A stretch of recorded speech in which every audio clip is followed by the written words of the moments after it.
Celeste here from Crochet Crochic, and today we are going to learn how to make the chain stitch. Enjoy! This is the universally accepted symbol for what's known in both US and UK terms as the chain stitch. Have a look in my description box below. I have a link there on why it is important to know these different crochet symbols and how to read different crochet chart patterns.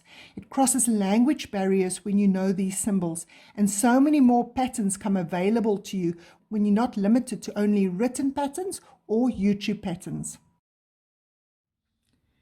The first thing you do when you start any crochet project is you make a chain stitch or a chain foundation. Now, whether you're working in rounds like this, where you're working in a circle and you work your way larger and larger to enlarge your block, or whether you work in rows where you go left and right, like for example a scarf or a stripy blanket, you're going to need to make chain foundation or chain stitches. So the way you do that is you make your slip knot. I have a link in the description box below of different slip knots that you can make. And then you simply put your hook into that slip knot. Now your slip knot needs to glide over your hook. Your foundation row needs to be quite loose because your next row is going to be worked into that, and if it's too tight it's going to be very difficult. So a very good suggestion is to go 1 or 2 sizes higher with your hook when you do your chain stitches. There are 2 ways to hold your hook when you crochet. The one is known as the knife grip, where you place your hand over the hook like this and you crochet. They say it's less strain on your wrist, but I prefer the pencil grip way, which is like this. I feel no strain on my wrist when I work, and I just feel that I have far more control over my hook when I hold it with a pencil grip. Now, the first thing you do is, whether you hold your yarn just draped in your hand like this, or whether you wrap it around your pinky, it really doesn't matter at first, as long as you are comfortable holding it. Now, when you hold it wrapped around your pinky, your tension might be a little bit better, just because you have more control over your tension. But as long as you are comfortable with it at first, later on you can work on it once you've understood how to make the stitches. Then you can focus on refining these things. Another thing that you can do is, I've bought this on AliExpress, and what you do is you simply place your yarn over it, and it helps also with your tension. So it sits on my finger, and as I work, that helps feed my yarn. I'll put the link in the description box below for that too. It was probably about €1 or €2.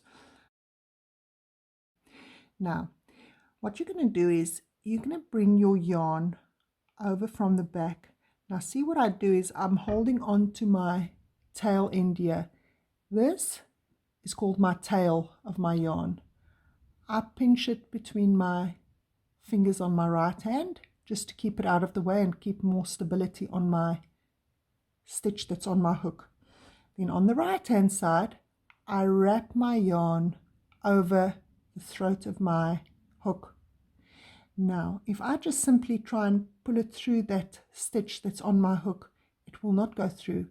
I need to slightly turn my hook, keeping that yarn on, and then pull it through the stitch that's on my hook. If you find that it's too tight, it means that you need to loosen your grip a little bit. Your tension is too tight on your yarn. It needs to glide through. So you yarn over, you simply slightly twist your hook so that it can go through that stitch that's on your loop, on your hook. Yarn over, slightly turn it, and pull it through that loop that's on your hook. Again, yarn over, simply slide it through that loop that's on your hook, and so you continue.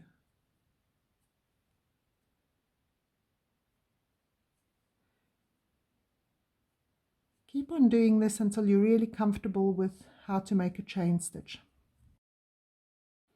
Now, a very good tip is to continue, make about 4 or 5 extra chains, because it's easy after you've put your next row into that chain to remove some of the chains. But once you've started with your next row, it's difficult to put an extra stitch into your chains if you've missed one. So if the pattern says 10 chains, make about, say, 14, and then later on you can easily remove those extra ones. So to count your chains, on the one side you'll see there are these beautiful circles. It almost looks like teardrops that's intertwined, like a braided effect on your yarn. You count each of those circles. So it's 1, 2, 3, 4, 5, 6, 7, 8, 9, 10, 11, 12. The loop that's on your hook does not count as a stitch because it's not been made yet. It only gets made once you've yarned over and pulled it through. Now there's 13. You don't count the one on the hook. On the opposite side, you'll see there are these bumps that your work is made. The one side is the beautiful braided circles, and on the other side, you'll see these bumps. When I work into my next row, I work into those bumps. I don't place my hook into these circles because that keeps this edge nice and neat for me with a beautiful braided effect. If I work into those bumps, it looks prettier for me. That's how you make a chain stitch or chain foundation. If you found this video useful, please remember to like and subscribe to my channel.